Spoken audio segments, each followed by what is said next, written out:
Esko PSSI Arya Sidulinga merespon keresahan Presiden Prabowo terkait timnas Indonesia tak lolos Piala Dunia 2026. Presiden Prabowo menyampaikan keresahan karena timnas Indonesia gagal mentas di Piala Dunia 2026 saat peluncuran program B50 di Rest Area KM 57 Karawang pada Kamis kemarin.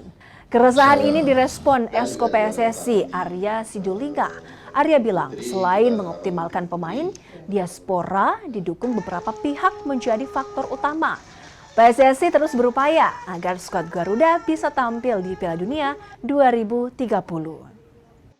Pak Prabowo nyari Pak Ketum, Pak Erik, dan langsung mencari juga Menkyu. Berarti beliau tahu juga bahwa Menkyu Pak Purbaya perlu support sepak bola Indonesia dengan anggaran dari APBN.